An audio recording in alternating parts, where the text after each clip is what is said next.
Hey everybody, it's Clinton, joined by the lovely Debbie, and today we have a nice special guest.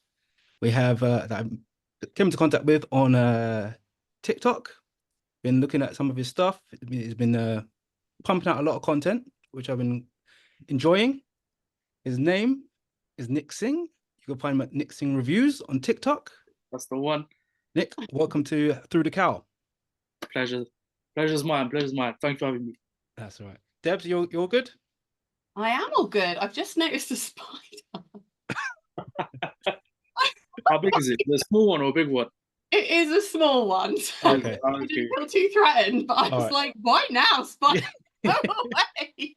There's any chance that you're going to get bitten and get any superpowers live on the episode? That'd be great for ratings. Yes, Yeah, it would. maybe I'll just I'll antagonize it a little bit. But...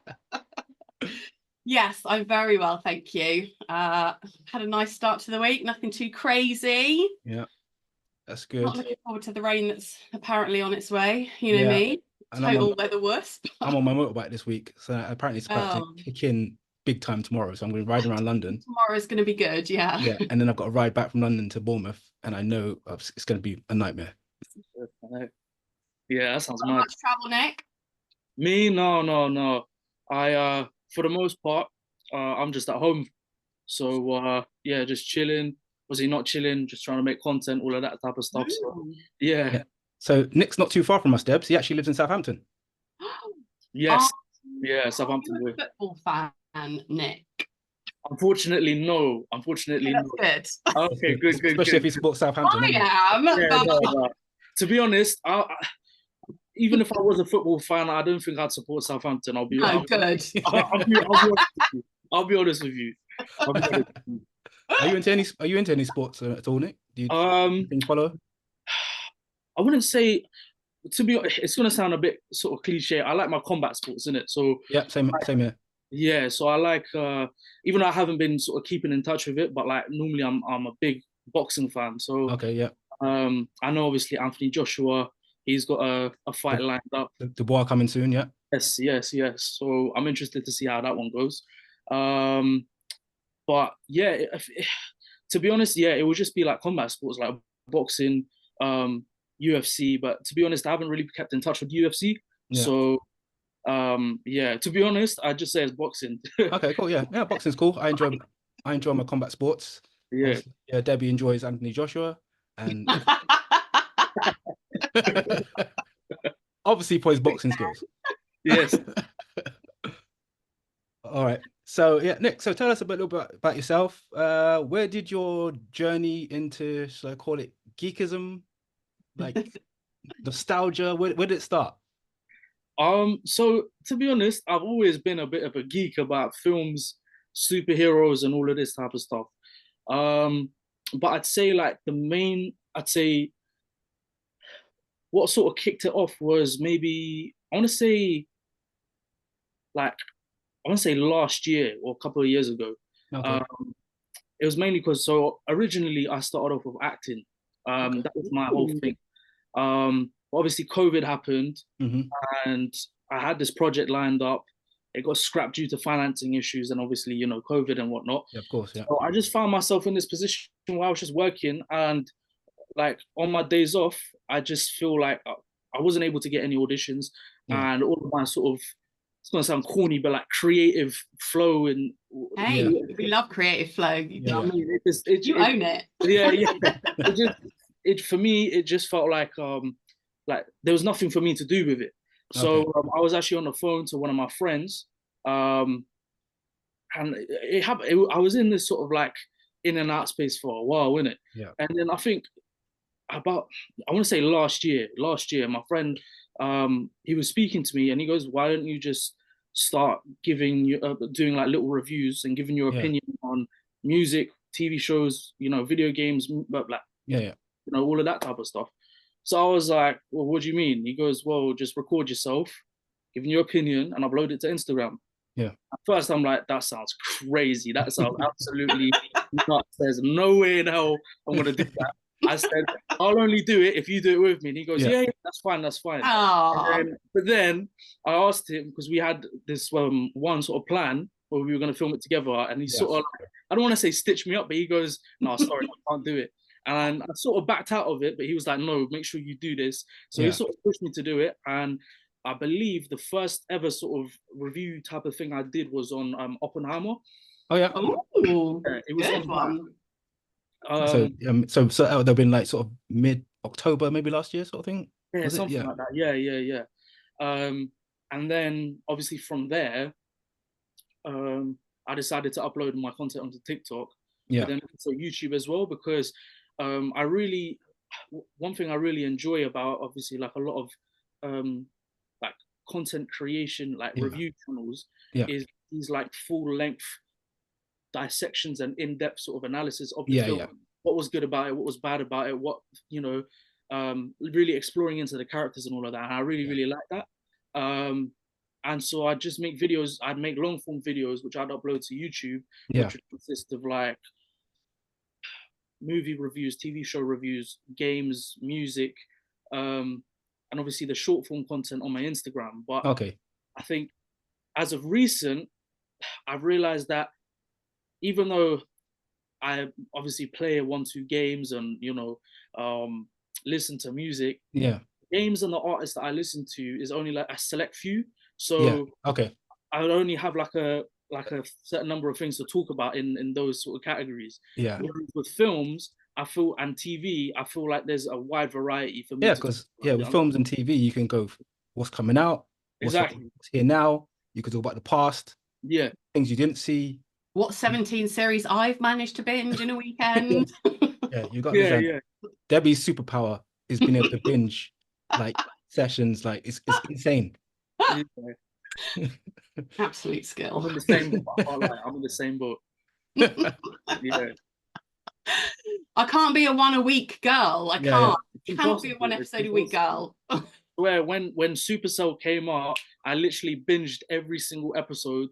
I think I was done by like, I think I started maybe 8 o'clock, and I must have done a 12-hour shift of binge watching. Wow. When it was just gone. I think I tried to do a day apart. With Supercell, just to try and like watch it, marinate it in my brain, and then watch the next one. It's hard when it's good. Like I know certainly when you were doing The Boys and stuff, you were like, I don't want to watch it too quickly because then it's gone and it's over. But it's true. Like with The Boys, they knock it out, and I'm like, oh, what's next? I need, you know, at one point, I think last year, I ended up buying all the comics because I needed to fill that gap in between the shows. Wow. Have you read all of the comics then? I've got all the comics, They're all sat on my table over there. Really? See, I wanted to do that. I wanted to do that with Invincible. Oh yeah. But I stopped myself because like I don't really want to spoil it for myself. Do you know what I'm saying? And I want to see what Amazon Prime are gonna cook up, because I don't want to be sort of, if I see it in the comics, then obviously there's a certain expectation. And if the expectation is not met in the TV show, I don't really want to be disappointed. So I'd rather just I think Prime have done quite well, especially like with The Boys, because there's a lot of differences between the comics and the TV show. Certain characters show up, but you know, their power sets and the way they do things in the comics is pretty dark. 100%.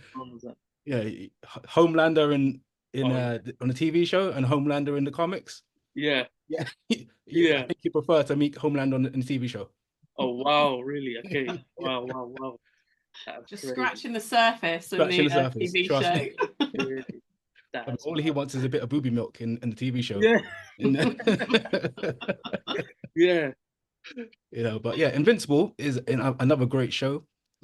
I don't know how close to their source material, well, obviously they're quite close to the source material that they've had anyway, but I don't know if they're going to play it straight along the lines of the comic book. I don't know. I really don't know. I think it's just a waiting game, to be honest. Because how quickly do the seasons finish? Exactly. not only that, but what they call the Guardians of the Globe. I did not think they were gonna go like that. You know, I thought we was gonna, like, the way that they were presented were like, you know, the Avengers of this universe. Like you know, they were the main characters, but like it just goes to show, even in The Boys, any and every character is disposable. You know what I'm saying? I think what TV show or movie sort of set that up where it's like where it was like anyone's fair game? I'm trying to think. Maybe I know Walking Dead did it for like back in the day to start off with. What else? Yeah, that was. I reckon they took a while to get there, didn't they? I think for me, Game of Thrones. Yeah, Game of Thrones. Oh, yeah, that's the one. His character died after like 30 minutes. And yet he was such a huge part of it. Like people talking about him, what he represented, how he raised his kids, like throughout the whole series. But you were just like, what? He was in it for like one episode. I think Walking Dead started it where like a big character go, and then Game of Thrones ran with it where like the anyone can get it sort of well, because Walking Dead, so obviously, you know, the whole Glenn stuff and things, but it was when Carol killed the little girl. Like that was never really seen on TV ever. No. And I appreciate you didn't watch the kid's head getting blown off, but they showed her pointing the gun and telling her to look at the flowers and stuff. And you were like, that was crazy. That was nuts. I've literally gone there. One thing, Nick, I just want to just quickly touch it. What age group are you in at the moment? Because I'm trying to think. You're probably a little bit younger than me, I'm guessing. Say 25. 25. Oh, 25. As you're just a baby. This is the baby. Just a baby. I'm the oldest one of the group. Oh yeah. That's cool. Closely followed by Klynton. Yeah, very closely followed. I was just trying to gauge like where your nostalgia factor kicks in. Yeah. That's an interesting one. What was your favorite cartoon as a kid? Yeah. Favorite cartoon, right? Okay, my favorite cartoon. See, now you put me on the spot. Or what you would watch when you come home from school or something. Yeah. Well, that helps. I want to say, I know if I say it, there's gonna be probably like some other stuff, but it's gotta be. So I have different favorites. Ben 10. Ben 10, yeah, Ben 10, Power Rangers or something like that. You know what I'm saying? Yeah. So it's got to be like something like Ben 10. But the thing is, it was also like a lot of anime. So it was also like a bit of Beyblade. It was also Yu-Gi-Oh! As well. And actually, like when I got into, I want to say like year 7, year 8, I actually started getting into anime, and that's when I started. That's when my friend put me on Naruto. So I was just watching like Naruto, Bleach. I even got into Dragon Ball for a bit. Dragon Ball, yeah, that was my sort of thing. My little brother's favorites. Yeah, my little brother's just a bit older than you, so obviously I got him into like Dragon Ball Z and all that sort of stuff. And yeah, but you know, his sort of age was, you know, Ben 10 was just a little bit after him. So you had Yu-Gi-Oh, you had Pokemon. Okay. All those sort of shows. Yeah. You know, which was, you know, and the thing is with Ben 10, my son started watching that. So when I started realizing like this thing actually has some storyline to it. Yeah. And I ended up binging the whole was it 4 seasons? Really? Wow. See, yeah, mine was Ben 10, but it was also like a big chunk of Power Rangers. Oh, yeah. Like Power Rangers. It was like Power Rangers. What was it? Like I'd say from Dino Thunder SPD all the way to I'd say Jungle Fury or something like that. But even like the really old ones, like original Power Rangers. Yeah, that one. So you know, I think that's pretty much like that's probably like the earliest I can remember of like my sort of like nostalgia type of thing. Yeah. So I'm thinking if you're 25, I'm guessing if you were watching wrestling, I'm guessing you're in the John Cena era. If I were, yes, yeah. Yeah. It's funny you say that as well, because I was a John Cena fanatic. Yeah. We like John Cena. Yeah. Amazing actor. Amazing. What's it like for you seeing him evolve from wrestling into the acting? You enjoying some of his movies and content? Yeah, I am actually. So I obviously when I first saw John Cena act in a proper film, I think I want to say it was Bumblebee was when I first saw him. Okay, yeah. I know that he probably had some films before. Yeah, like the Marine and stuff Marine, like that. yeah. But I think I was too young to watch the so Yeah. honestly, like mum wouldn't let me, so it was one of them ones where I just had to like, oh, okay, I can't see my hero. So, but then, yeah, I'd have to say, Bumblebee. He surprised me a lot as Peacemaker. I can't lie. Yeah, Peacemaker's he was fantastic. amazing as yeah, he was absolutely. He was cold as Peacemaker. I love. Debbie's a huge fan of Eagly. I'll say it again. Yeah. yes. Yeah. Yeah. I was. He will never not be fine. Yeah. I was really impressed by that. Yeah, it was. But that James Gunn. He was mean in Suicide Squad, right? Yeah. He was that character flip. Yeah. Yes. I was like, whoa. Yeah. He really has done a good, like a big sort of like U-turn in from how he was in James Gunn's Suicide Squad to who he is now. Where you actually, he's really improved. He has, yeah. I've got a question for you guys. Just now that we're on like the wrestling thing. Yeah. So like, out of Batista, Dwayne Johnson, and John Cena, how did I know this was coming? Yeah. Who would you say is like your favorite actor?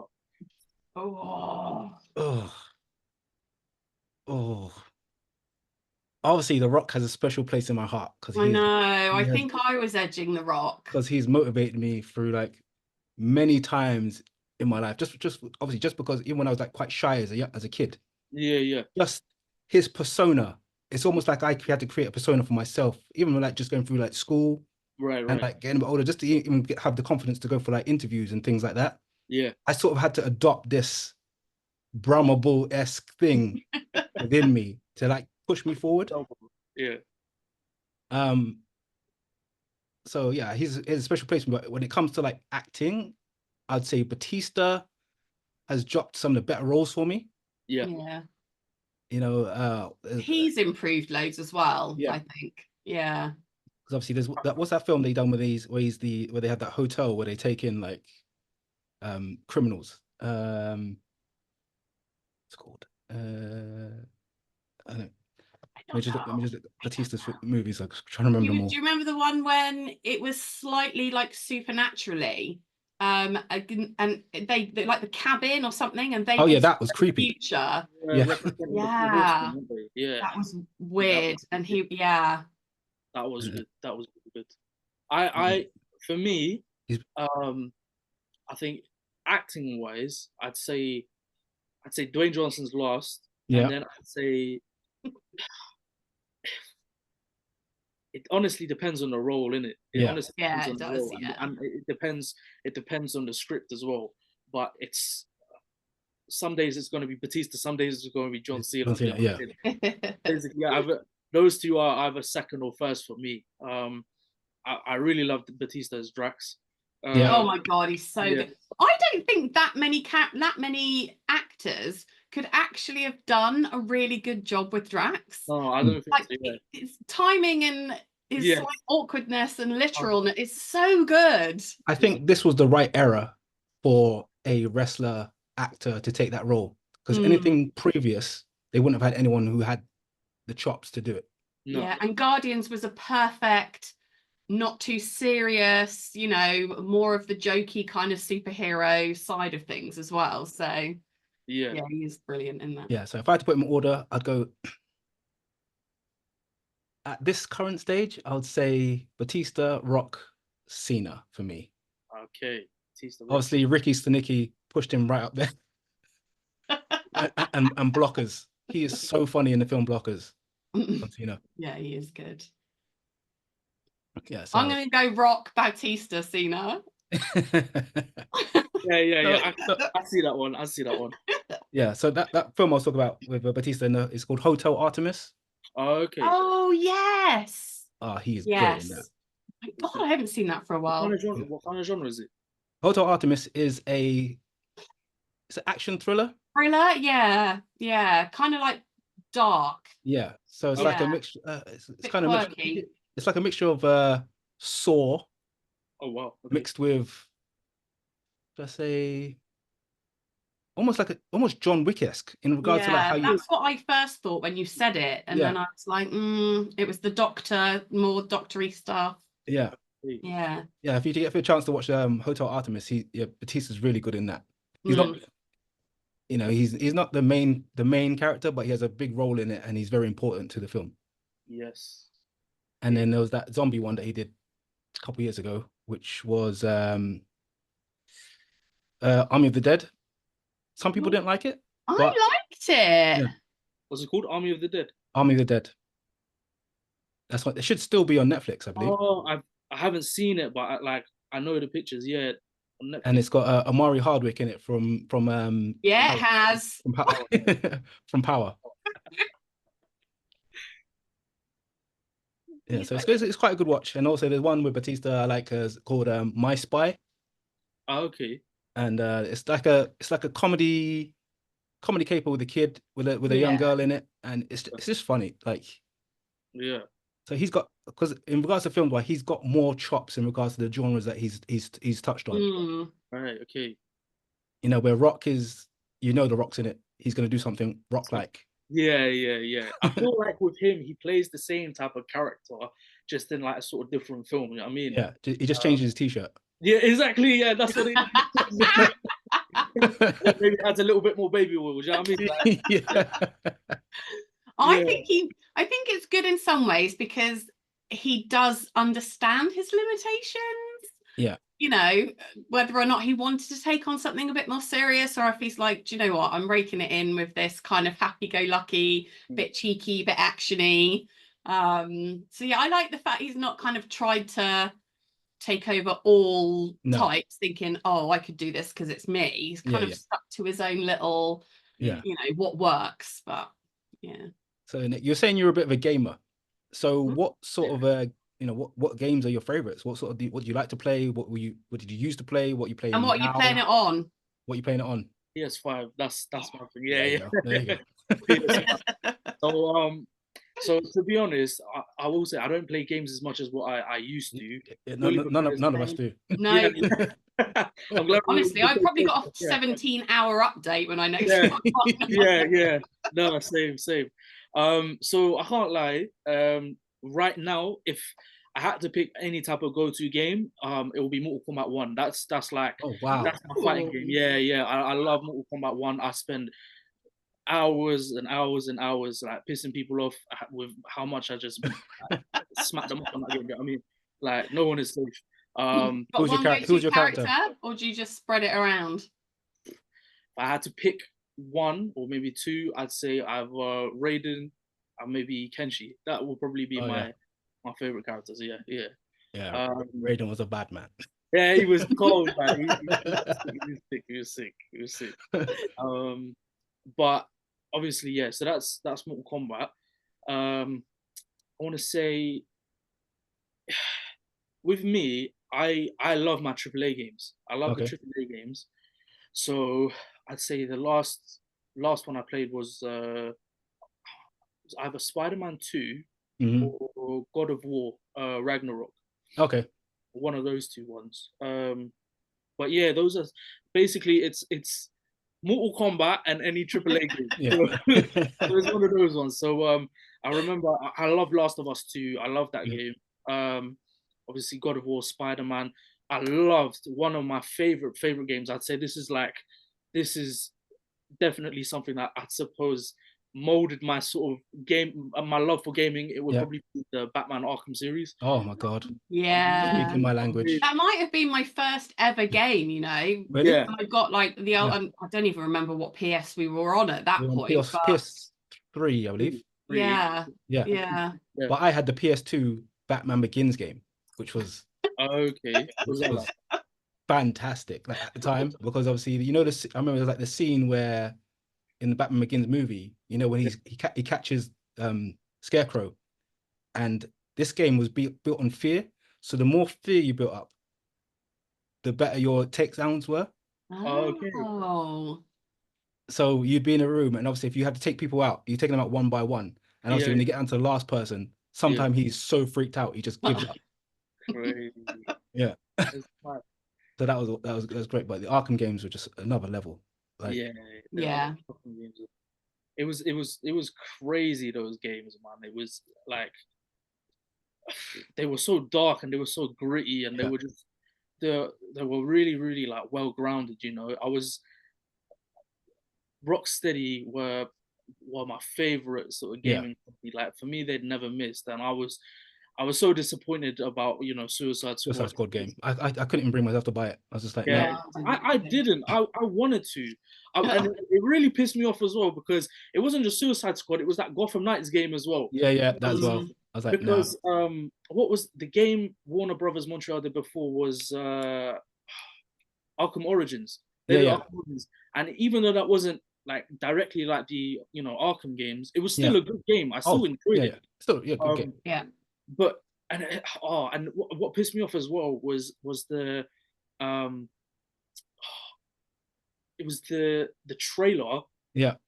And the actual gameplay. Do you know what I mean? It was just like you had like next gen graphics and then like an Android game. Do you know what I'm saying? It was just like, oh my face. I remember walking into Smith's Toy Superstore, seeing the game when it was about to be announced. Yeah. I was like, cool. Then I saw the gameplay and I was like, no. Not cool. No. Yeah. Why did you put your name to this? But those Arkham games, the gameplay, the storyline, you know, the traps, the tricks, the Riddler trophies, the characters, all of that. the fights. Like sorry to cut you. Sorry. What I was gonna say, because it just reminded me, one of my favorite moments was probably in Arkham Knight, when he saves that guy and then he looks over the building, and it says even the odds, and press L1 to even the odds, and then the Batmobile just comes by. Yeah. Like everything like that. It was just a those games are like well put together movies that you create yourself. Yeah. I was lucky. My friends were so good at it. Yeah. That I was always behind them, and I'd be like, can't do this bit. What am I supposed to do? I remember the first bit in the first Arkham game that stumped me was you're in the tunnels and Killer Croc is chasing you and you have to run around. Yes. Those grates. And if you miss a beat, he jumps out and he wrecks you. Yeah.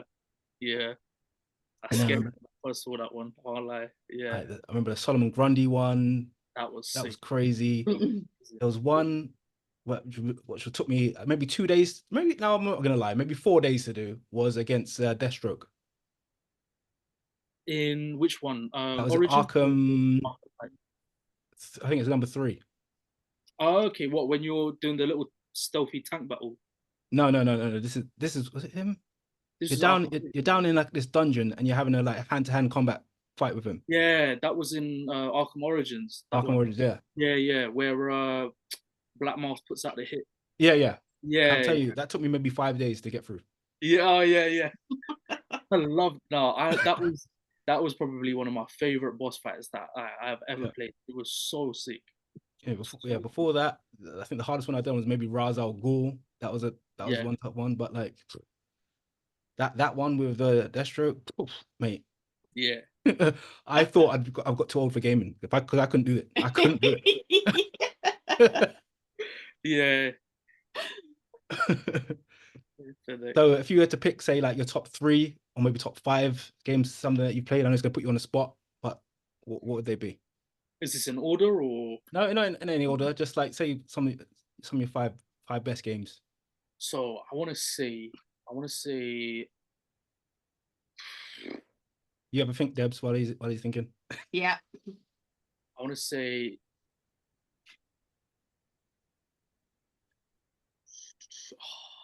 Okay, so Last of Us 2, definitely Last of Us 2. I want to say.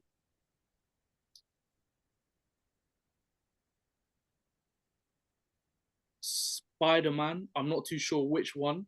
I'm not sure. My friend loves the Spideys. Yeah. He literally just loves them. Yeah. What an amazing open world game that was, though. It was insane. It was insane. That's why I'm finding it so hard to pick which one. You can have them all. It's fine. Either one of them two then. I want to say Arkham Knight. I think with the Arkham, you could put all of them in there because they were just a collective. It was, of greatness. What one was just, yeah, Yeah. was just like kept on getting better. You know what I mean? I want to say, here's one I actually remember just now.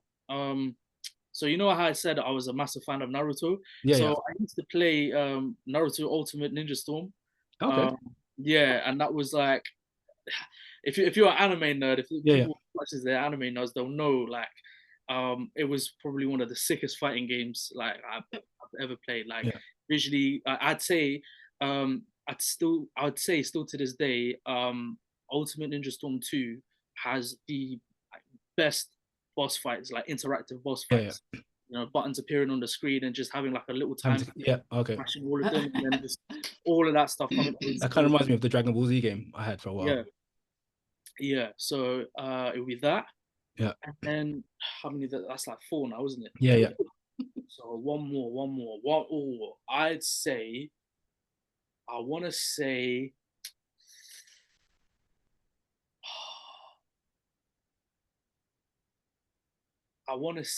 I'm probably gonna regret this, but Assassin's Creed 3. Assassin's Creed. Okay. 3. All right. Assassin's Creed was cool. The only thing I didn't like about Assassin's Creed is it got really repetitive. Yes, it did. After a while. Yeah. And like 100%. Just like that game, along with like Hitman, like you're supposed to be able to disappear with stealth, but no matter what happens, once you've done your mission, everyone knows who you are. Yes. Can I actually swap Assassin's Creed? Yeah. I just realized, Oh wow! Now you can have a bonus. You can have a bonus category. No. I'll swap out Assassin's Creed, for Sleeping Dogs. Okay. Yeah. Yeah, Sleeping Dogs, and what was it? I said. So I want to swap out Ultimate Ninja Storm 2. Yeah. I just for Ghost of Tsushima. That one. Okay. Yeah. Oh. Yes. Debs, can you think of some of your favorite games? Oh God, mine are really like super mainstream. Okay. So I don't know. So Arkham was literally the only game I've ever played on my own. Like I never switch the PlayStation on unless my friends are playing. Like I don't know why. Yeah.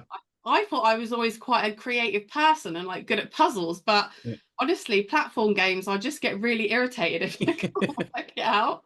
So I always play with my my buddies.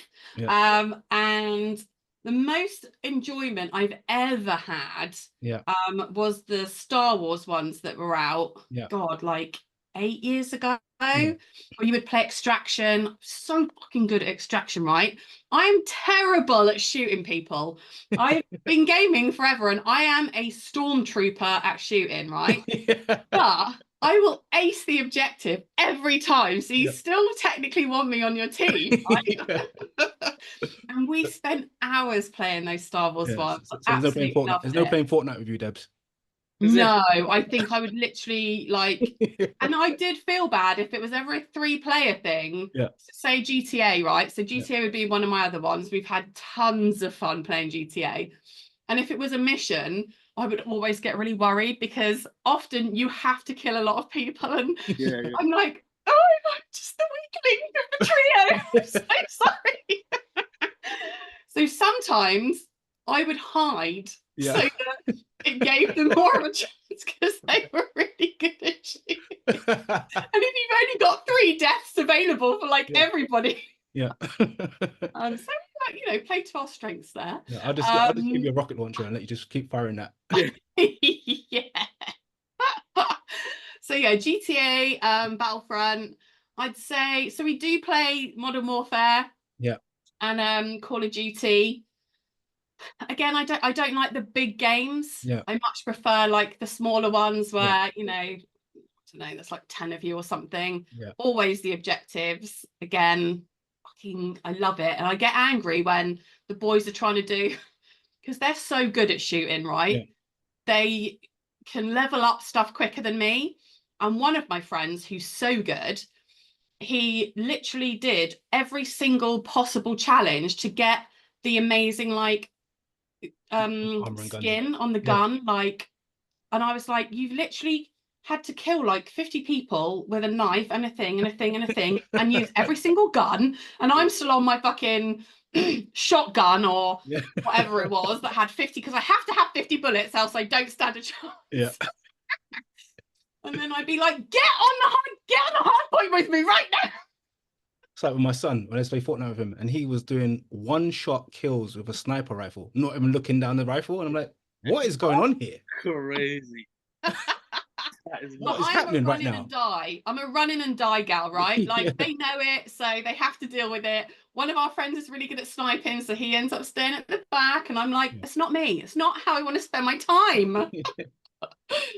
Yeah, speak about sniping. One of my favorite games of all time is going to be SOCOM Navy SEALs.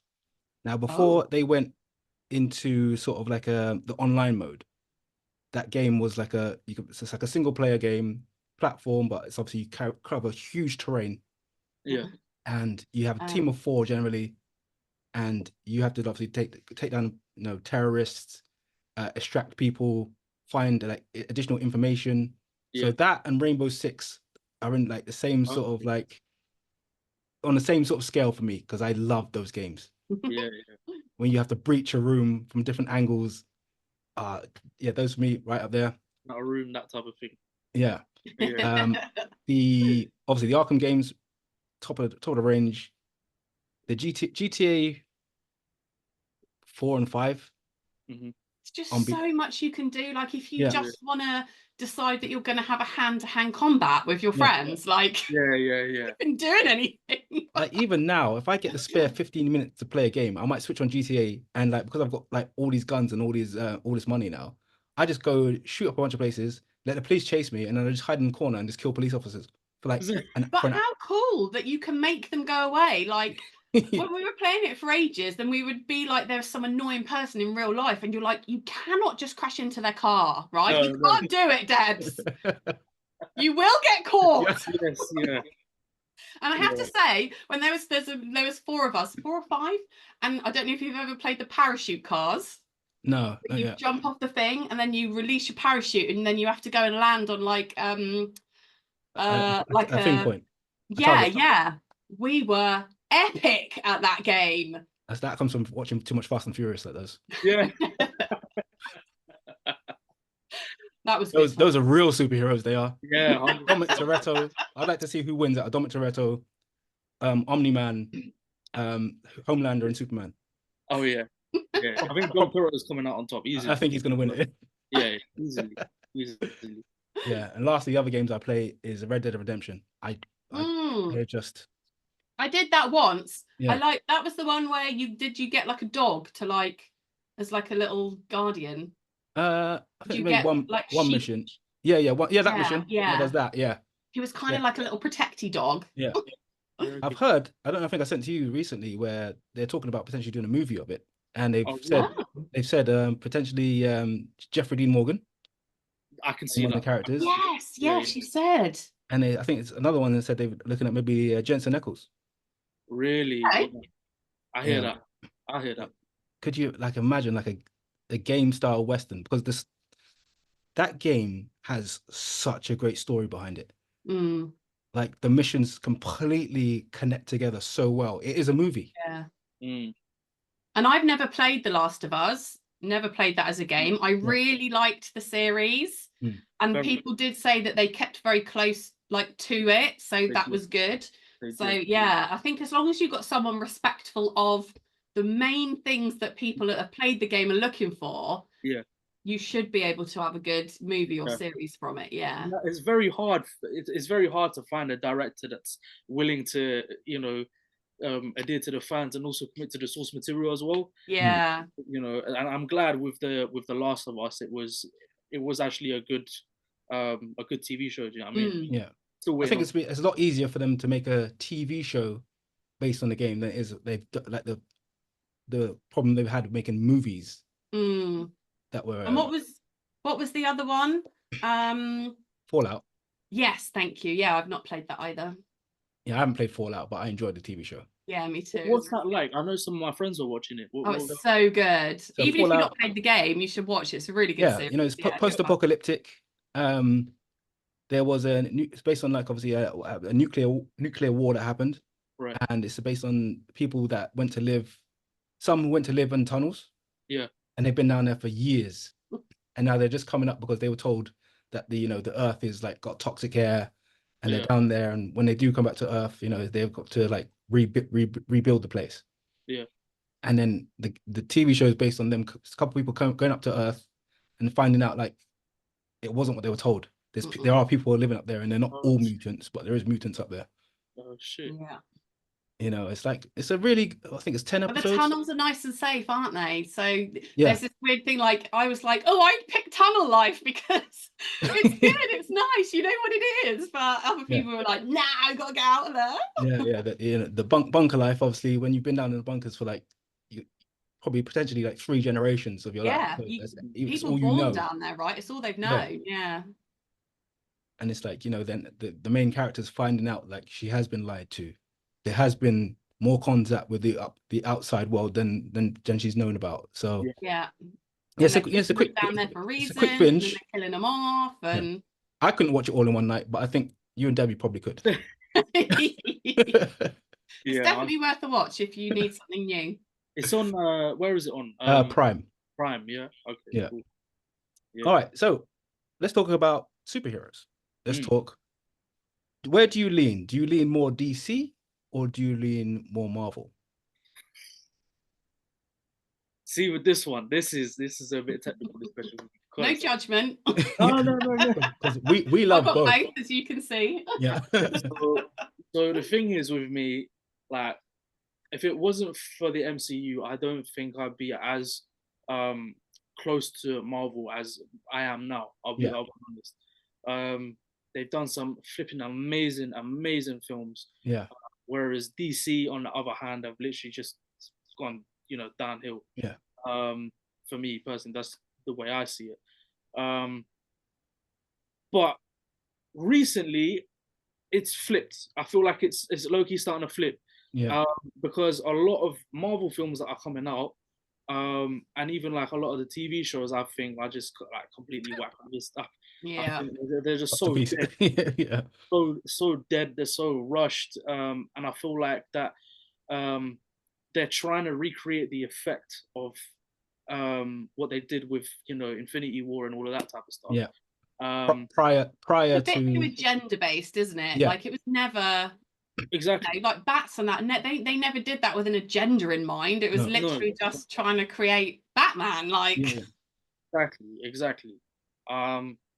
And obviously now that James Gunn is obviously the CEO of the DCU, I'm really looking forward to seeing the type of projects he's doing, because obviously you got the Superman film that's coming out. Yeah. I'm interested to see what he's gonna do with that.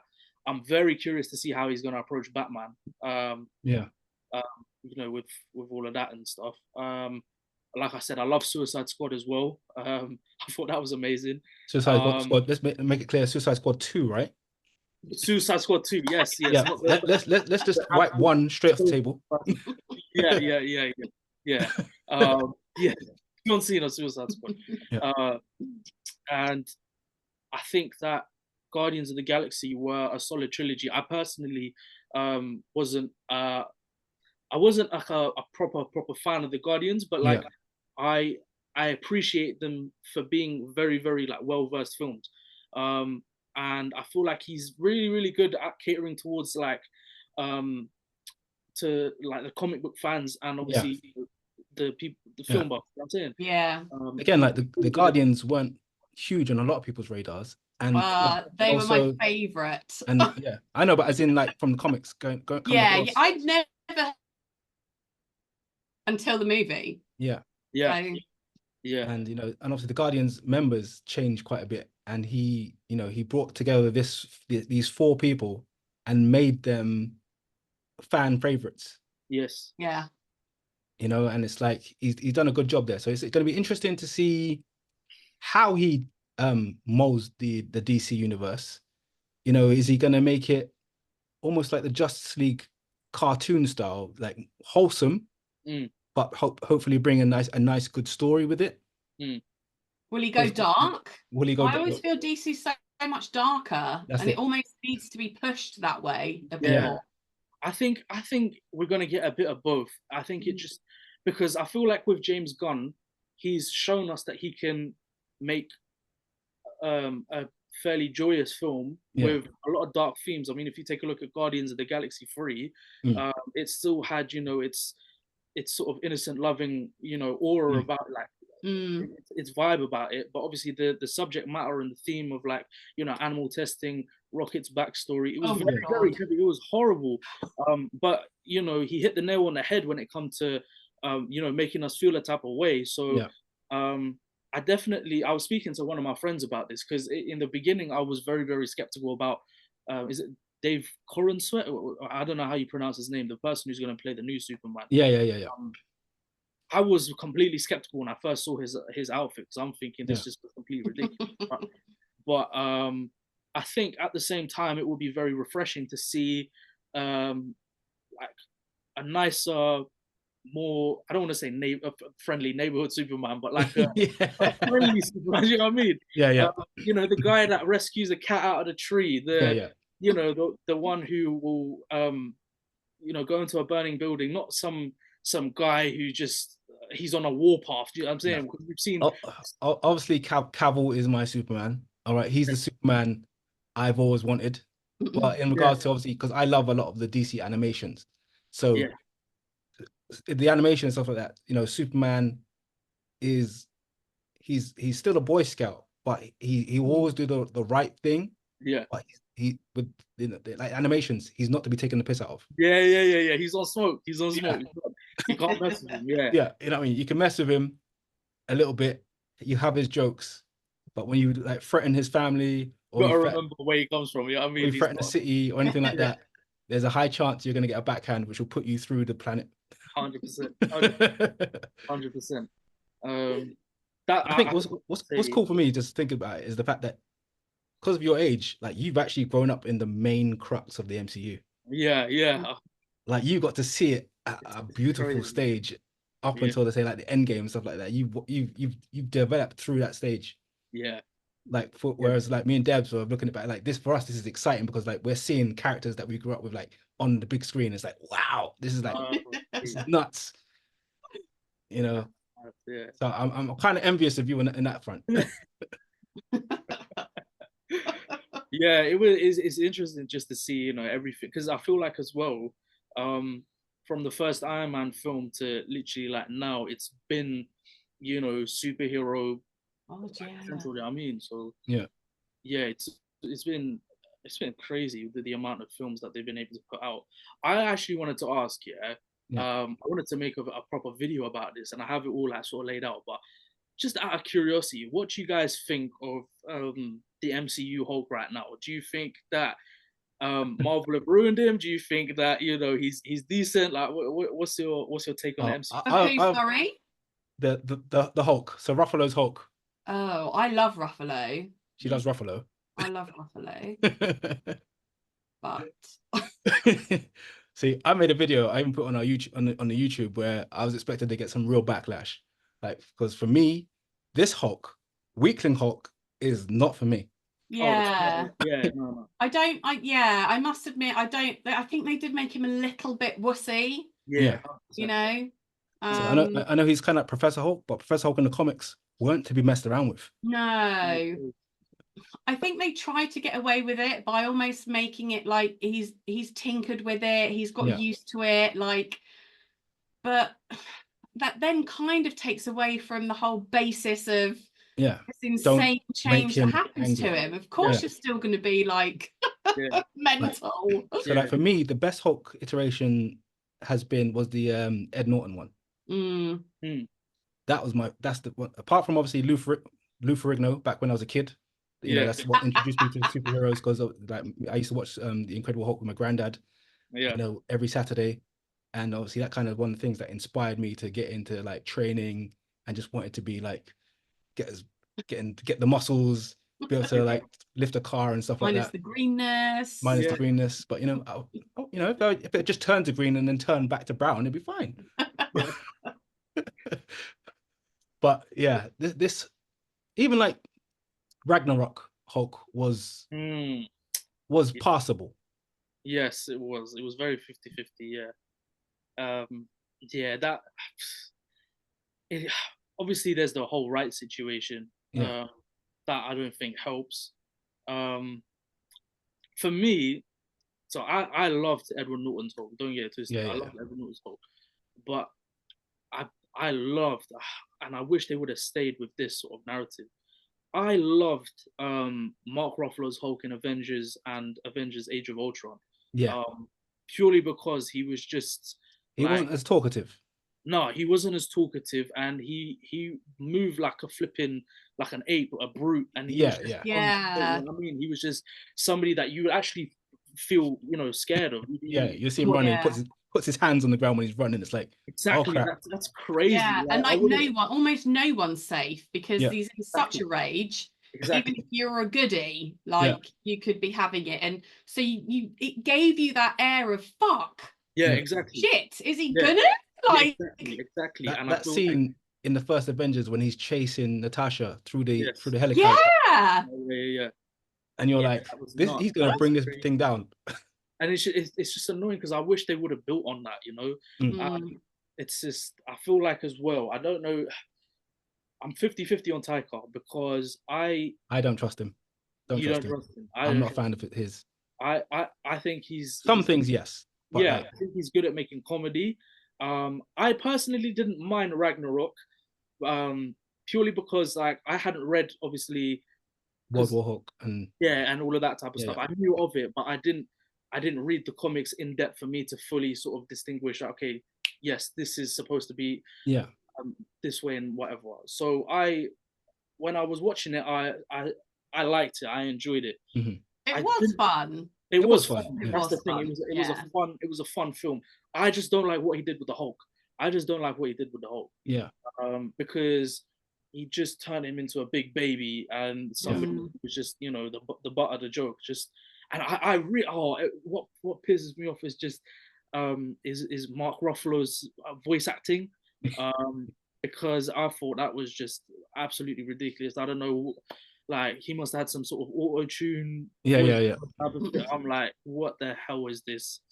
This is not it. Because a lot of the Ragnarok, that part in Sakaar, a lot of that is it like there's an animation of it and the World War Hulk and stuff like that when he gets sent away to another planet, and they played a lot of story because him meeting Korg and Meek, you know, they're in World War Hulk, and it's like supposed to be warriors as well. They're supposed to be people that, you know, they're like their own smoke. Do you know what I mean? Like they're actual soldiers, they're actual you know, rebellious people, you know, rebels. But when I saw them in that, I'm just like, what's happening here? Yeah.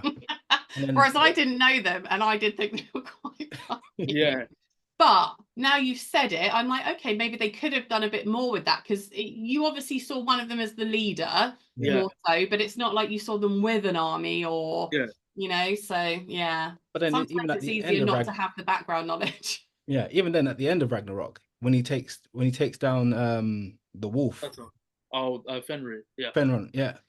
And like that Hulk, you know, there was still something in him, like he wants this fight. Yeah. Then obviously you move on to Avengers and there's Thanos and all that sort of stuff, and for some reason all his guts fell out. Yeah. I feel like they wanted him to have some type of character journey or like improvement, and actually it wasn't necessary. That is what that character is, so just let him stay like that, like in the comics and like some of the TV animation stuff, Hulk is one of the characters that Thanos is always a little bit wary of. Yeah. And yet he didn't seem bothered at all. He didn't seem bothered. He was just like, he pieced them up differently. Like it was certainly after Thor fucked it all up. Yeah. He's like telling Hulk, change. He's like, Hulk's like, no. Yeah. I did actually see one fan theory though, that he might make a return in Captain America: Brave New World. Oh yeah. Because where we've got the Red Hulk, there's no way in hell Sam Wilson is going to be able to take on the Could Red you Hulk. imagine, like, Sam goes to block a punch from Red Hulk, and like that vibranium shell just like shatters all his bones in his body? Exactly.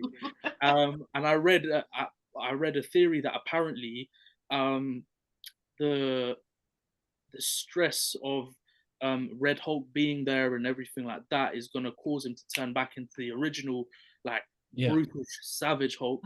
And then from there, it's going to potentially open a door for Planet Hulk. Yeah. So a Planet Hulk. Wow, because we were saying, weren't we, Clint? Yeah. We missed the fact that when the Ed Norton stuff and that, Red Hulk, I was scared that the Hulk would not win. Yeah. Even with Abomination. Like, Abomination. Yes, sorry. Yeah. And I was like, surely you should have that competition. Like, you should be worried. Yeah. Obviously, they've ruined Abomination now anyway. Yeah. I'm wondering, how would they get the situation for Banner to turn up and for Red Hulk to annoy him enough? Because at the end of the day, no matter what, for years, Thunderbolt Ross hates the Hulk. He believes every bone in Hulk's body and every cell in his body belongs to the US government. 100%. So, that's interesting. And he even says it in that film when before he gives Blonsky the injection. Yeah. So it's kind of like, is Thunderbolt Ross already thinking about the Hulk? Yeah. Because at the moment, from what I've seen, there's no reason for him to think about Hulk. Yeah. So I'm wondering what's going to happen in the new Captain America that's going to force Thunderbolt to want to take the serum anyway. There's got to be a threat big enough in this movie to make Thunderbolt take that serum. Yeah. Yes, that's true. Because it can't just be he gets annoyed with Sam and be like, all right, I'm 90 years old. I need to beat up this 40-year-old, this 35-year-old. Because if it is, I'll be very disappointed, because that's another thing as well. I feel like this has been it's been a very, very long time since we've seen a sort of like a serious Marvel film. Yeah. I mean, in the sense of, you take a look at let's just say Captain America: Winter Soldier. My favorite MCU film. That's like a spy thriller. Do you see what I'm saying? Yeah. This one has sort of like the same type of vibes as, like, you know, some espionage, backstabbing type of thing. Yeah. It's sort of like, I don't know, what's that series? Homeland. It's a little bit Homeland-esque. Yeah. But it also meets Captain America, and obviously you've got the MCU characters, so it seems reasonably grounded. I just hope that they follow through and they haven't just tricked us with a very good trailer. Do you know what I mean? Yeah, because like I said, for me personally, I need to see a threat level big enough for Ross to think I have no other choice but to inject myself. Yeah. Because yes, he's taken over from, is it Timothy Roth who passed away? William Hurt. William Hurt, sorry. Tim Roth is Abomination. Stay strong, Tim.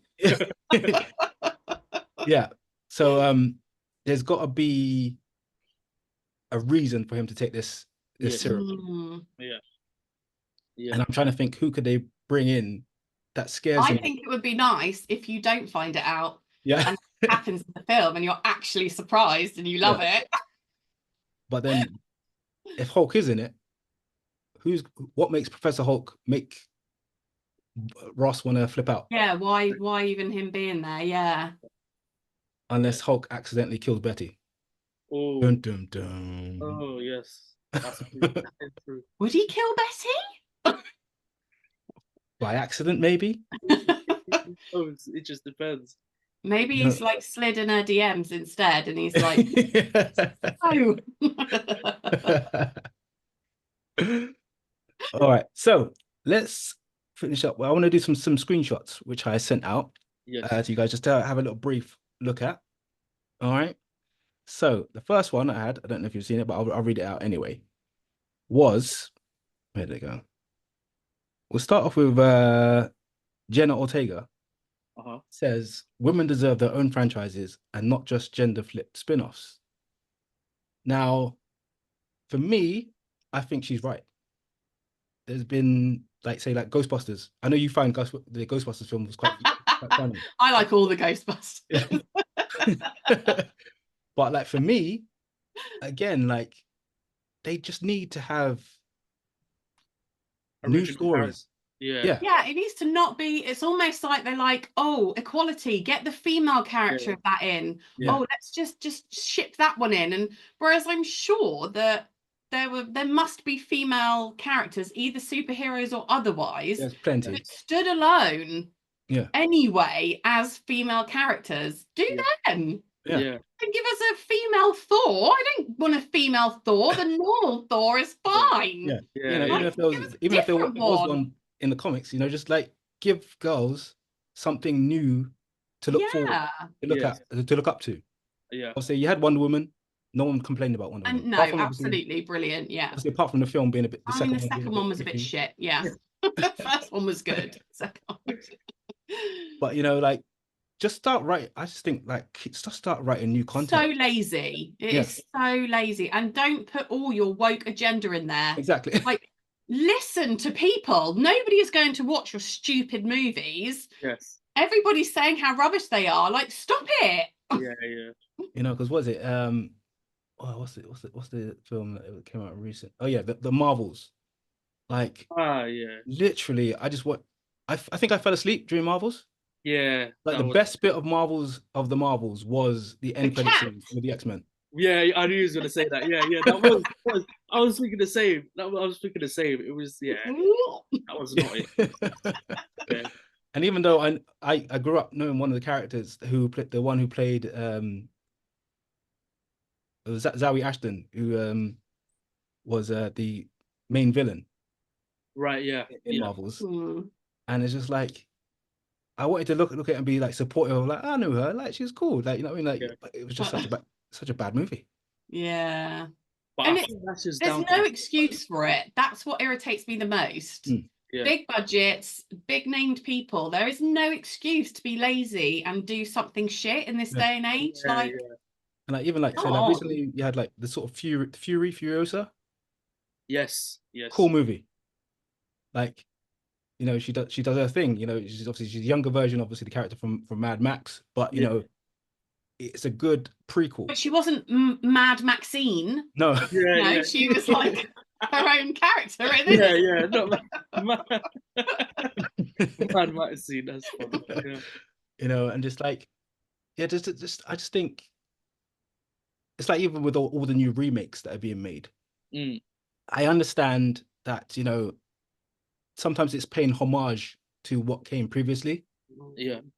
But some of the old movies just don't need to be touched. I am not here for remakes. I'm not.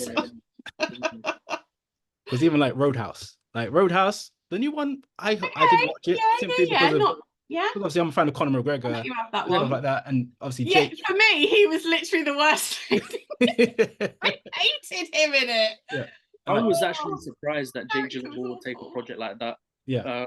I was very, very surprised considering how good of an actor Jake is. But I love Jake. Yeah. The shape that he got in for that movie. I think I watched that film quite late, but I did go have a quick workout after watching that. I was like, do this. There's certain films I've watched. Looked at more pictures of Jake. Certain films I've watched and I've seen guys in super shape and I'm like, nah, I gotta go do something. God damn your six pack. Yeah, but I agree. And with general take on that one, I agree. Like, you know, I'm sure we are at least 50% of a movie watching audience. Yeah. Every time I go to the cinema, it's so even. Like, I don't believe it's more guys and I don't believe it's more, women. So, you know, I think as well, it's like even with, I don't mean to be like sexist, but even like with female sports, they're always trying to push for like equal, like, and especially in sports, the equal pay thing blows my mind because you don't bring in as much money. Sometimes I do find that, especially in tennis, like, because they don't even play the same amount of sets. We play less. Yeah. So why would we expect more? And I don't mean like, maybe I'm just not getting it, but they should still be paid well. Yeah, paid well, but then also it comes down to the revenue that you bring in. Yeah. That's true. Can I ask? So obviously, when it comes to what Jenna Ortega was saying,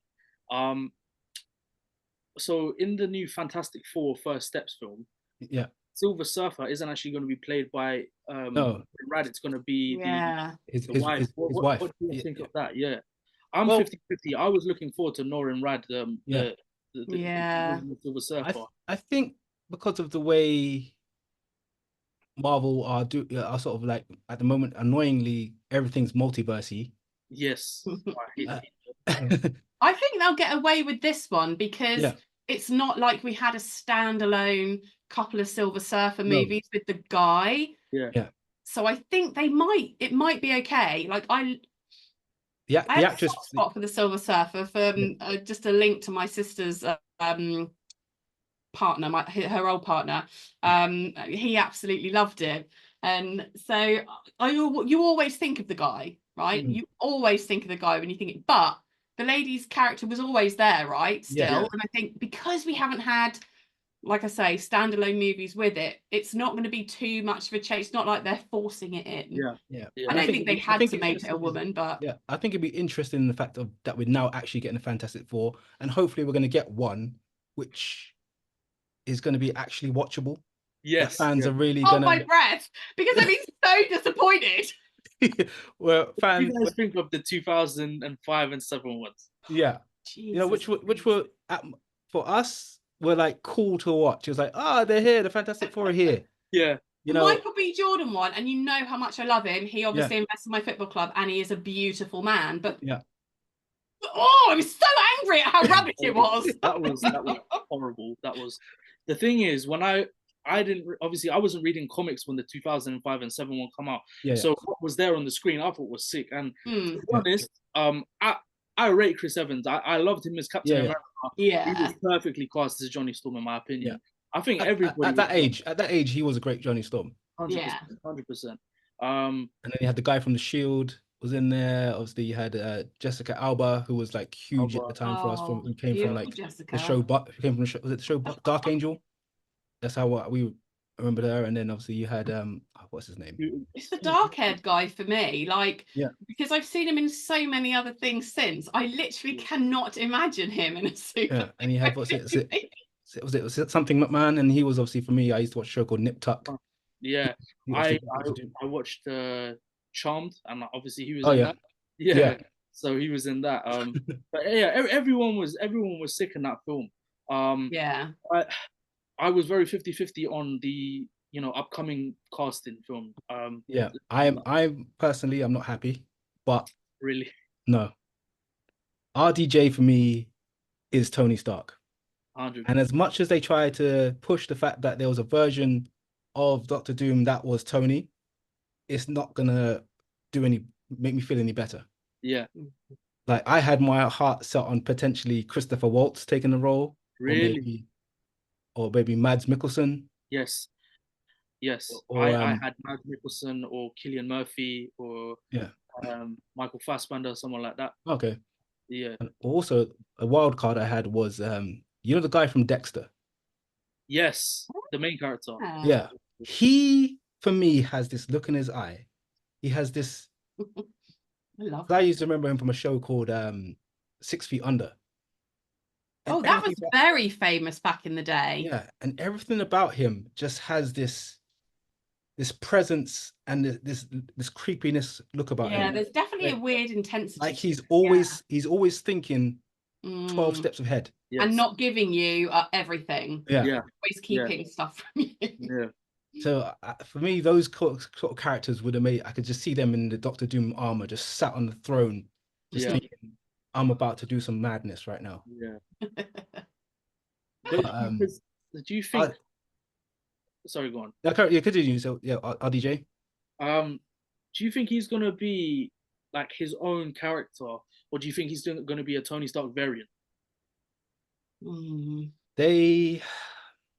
Because it makes sense for it to be a Tony Stark variant. Yeah. But at the same time, like I feel like it would be shit if it was that. Do you know what I mean? Yeah. Especially now they're introducing they need to go own character to have a distinction.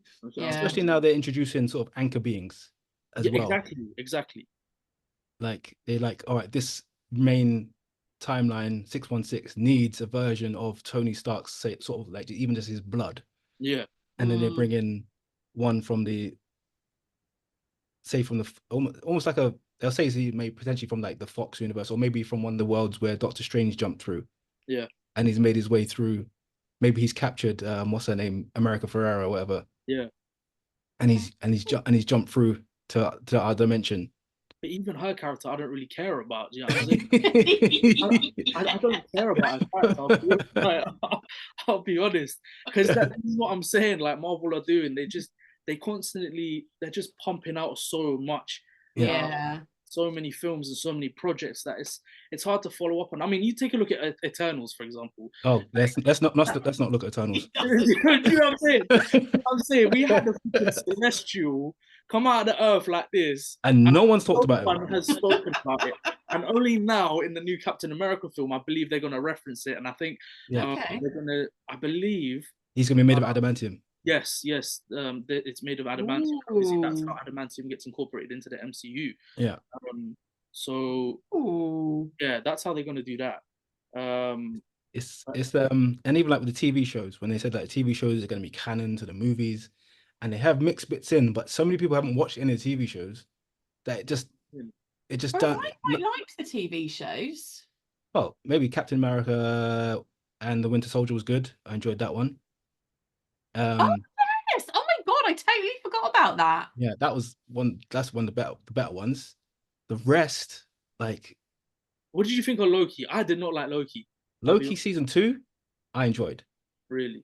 Loki season 1 likes Loki. Yeah. I had to push my way through season 1. Yeah. I did enjoy season 2 better, but I didn't quite get the hype. I was like, I tried watching it and I gave up. And they were, oh no, season 2's so good. Watch it. So I did push through. I think maybe the last 2 episodes of season 1 were good, where they're in the void. And I liked how they took down Goliath. But again, if you don't watch that, no one who just watches the movies knows what Loki's doing right now. Yeah. No one knows he's still alive. No one knows he's the god, the god of stories right now. He's the tree that's set up the TVA. Like, no one knows that. What did you guys think of WandaVision? I hated that. I'll be real. That just pissed me off. Yeah, WandaVision. I liked that it was different. Yeah. It was a new concept, right? Yeah. Fake. She's keeping this whole bubble. Like, I liked how much that show. That's pretty creepy. That was creepy. Powerful, you got to admit, right? That was pretty scary. Like, and so for her to be able to control that and still go about like her life, I like that it showed what power she has, as well as her other stuff. So I did think that was quite cool. I liked how it went through the decades, kind of. Obviously, it's not like I'm going to watch it again. Yeah, obviously she introduced mutants. Obviously, Wiccan and Speed, her kids. So yes, and who's the one that's getting her own series now? Oh, Agatha. Yes, yeah. I don't know. I know, I don't know about that. I've seen the trailers, and I don't think it knows what it wants to be. I think it's just another thing that they're throwing money at, where there's so many other shows and concepts that they could have put that money into. Yeah. Like, so for me, like She-Hulk series.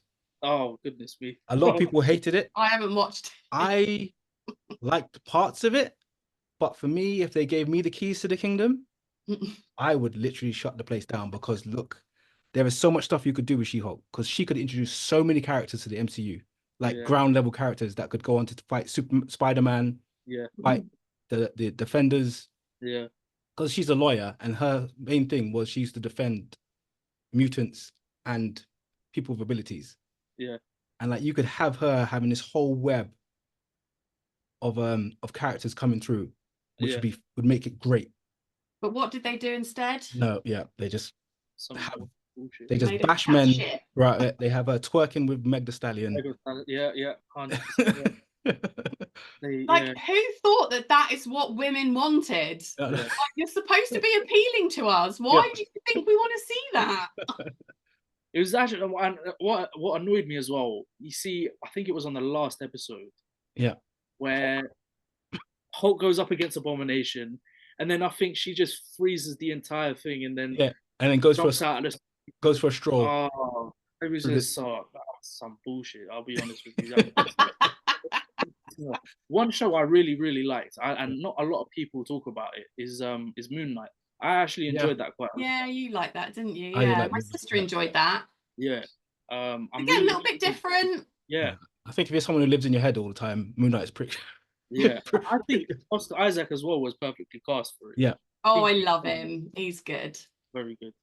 Yeah, I did enjoy Moon Knight, and I remember I kept trying to like do little TikToks where I'm like in the mirror like doing something, and all of a sudden the music will hit, and then I'm like somewhere else. It was like I love it. I enjoy doing those little TikToks. Yeah. All right. So I just want to check. So do you listen to many podcasts? Have you been on many before, or is this like your? This is my first one. This is my first one. Yeah. Thank you for gracing we're us. your cherry. Yeah. Well, thank you for letting us be the first one that you joined. Yeah. And where can everyone find find you? And so if you just look up Nick Singh Reviews on TikTok, Instagram, YouTube. It's literally my name is NICK Singh SINGH and then reviews. So yeah, just go on YouTube and TikTok and Instagram. Yeah, so I'm going to put all your links in our bio anyway, so people can click on that to find you as well. Just before we go, what was life like in Fiji? Do you remember much of it? Not really. I mean, I was 4 when I left. So I don't remember much of it. Obviously, I have been back since for like holidays. Yeah, it's nice. It's proper. It's proper. You know, it's like home. At the end of the day. So even though I go there like every, I don't know, 6 or so years. As soon as I touch down, I'm like, yeah, I'm home. I'm home. So. Are both your parents Fijian or? Fiji Indian. Yeah. Both my parents Fiji Indian. Yeah. Oh, cool. Wow. Yeah. Amazing. All right, Nick, thanks again for joining us. We'll have this posted up. Normally episodes come out on a Friday. Sweet. So I will obviously tag you and everything. Amazing. He sends you things that say he wants to do some work with you on this. So I'm like, hey, collaborate. That's the extent of my input in the production. Sweet. I definitely love to be on here again as well. Yeah, but of course we'll have you back. Yeah. Although there was one thing he posted the other day, and I thought, should I say it? Because would it be a bone to pick with him? Is the when you said the other day? Do it. Lord of the Rings is a yes. Was it a dead thing? Was it? Yeah, no, that for me, I'll be honest, that one, I do not rate that film. I'll be real, I did not rate that. Any of the Lord of the Rings films? No, never. No. They're tired. Oh, like I'm Harry Potter all the way. Harry Potter. Okay. Harry Potter all the way over Lord of the Rings. Yeah. Yeah, I knew because there was that war where it was like you're either one or the other. Yeah. Really? How are they even comparable? I don't know, but both magic, but they're both got magic involved. There's 2 old men with beards, and Oh, that's so funny. My sister would love both. She is a massive Harry Potter fan and loves Lord of the Rings. I love Lord of the Rings, and I could take or leave Harry Potter. Yeah. It took me a few years to sit down and actually watch Harry Potter. But I got through it, and I do enjoy them. They've been on recently, actually. I have caught a couple of them, or halfway through, sort of thing. Yeah. It's interesting with those ones because I feel like every single film is its own sort of thing. Do you know what I mean?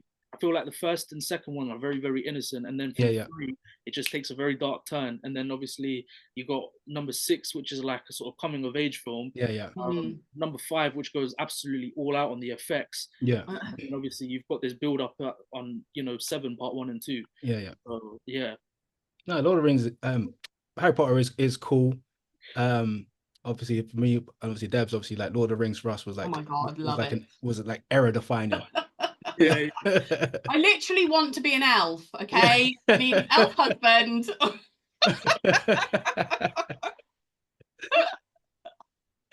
Just admit it, Debbie. You just want to get married to Aragorn. I do. Oh my God. Honestly, if people want to be, if a man wants to be like, oh, what man do I want to grow up and be? Be like Aragorn. If I get to carry a massive sword like that and ride a horse, maybe. But seeing as I'm in London a lot, walking around with like blades, it's not. Yeah, it's not great. Oh my God! Don't. A bit crazy, yeah. All right, one last question before we go. Mm-hmm. If you had any superpower, what would it be? Man, why you gotta do this? This is crazy, man. Okay. Is it just one superpower? One superpower. Yes, only one. One superpower. Obviously, you've watched Supercell. Obviously, you know you're in the you enjoy DC. You're enjoying Marvel. And you can't be the guy that gets everybody else's. Yeah.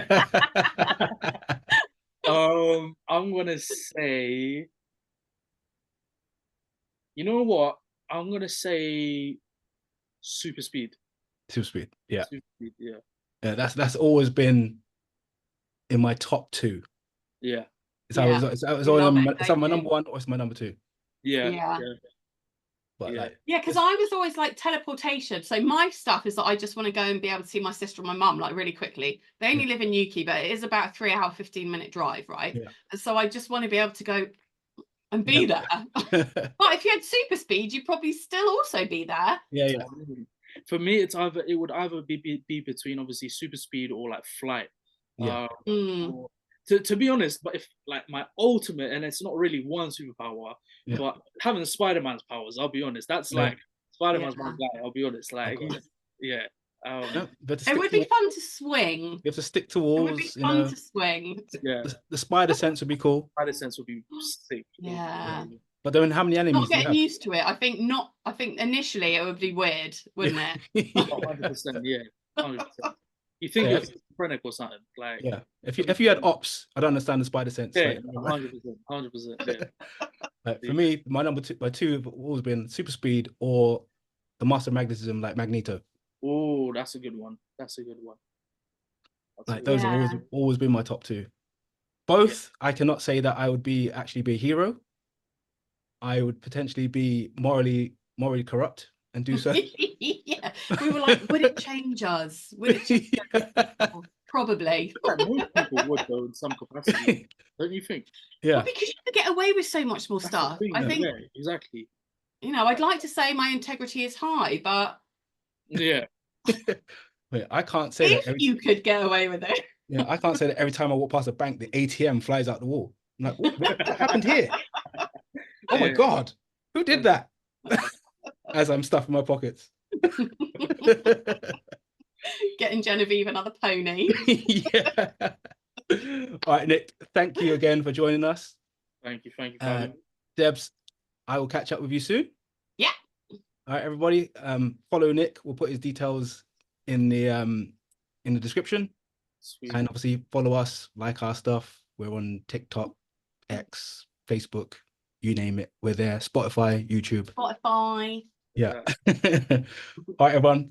Be good. And if you can't be good, be the best at being bad. Bye-bye. Sweet. Bye. See you later.